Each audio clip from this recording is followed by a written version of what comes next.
President, sir. Now I would like to invite Mr. Mohan MURTI, Head and Chief Representative for the Continental Europe, Reliance Industries Limited.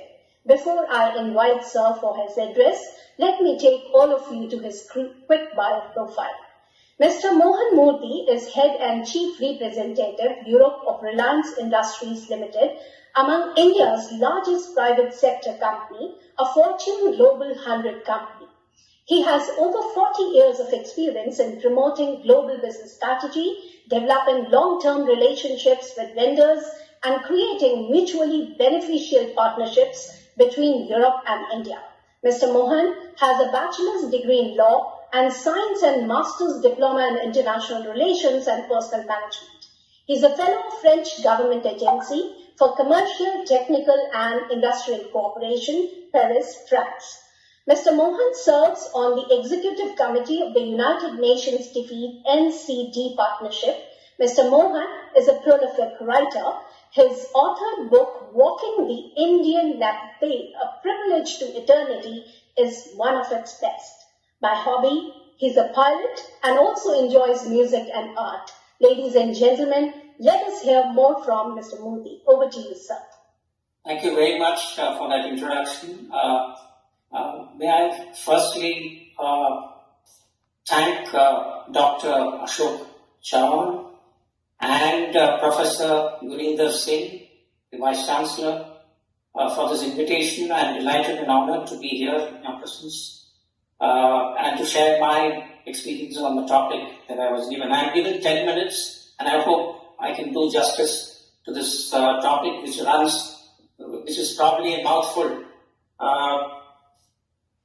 Let me start with this. Change is a part of the existence of this universe itself and all that it consists. Ancient Indian knowledge recognizes both a reality that is changeless and an eternal and phenomenal universe that keeps changing.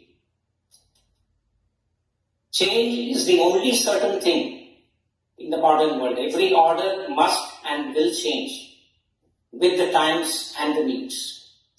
It can even be forced on mankind like it has happened as we speak. Yes, as already mentioned, 2020 has confronted us with change in such fundamental ways. The crisis has illustrated to us that there are truly a lot of alternatives to our established ways of doing things, and that we need to change the way we live in our homes, the way we interact with societies, the way we produce, manufacture, the way we use digital frontier technologies to truly improve our life and livelihoods.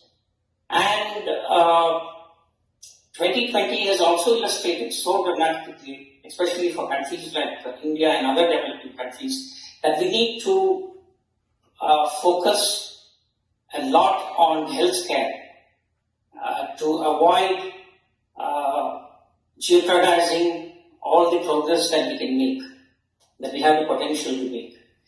Indeed, this crisis gives us the opportunity and the power of imagination, inspiration, and creativity to our innovators and to the change makers to make our world a better place.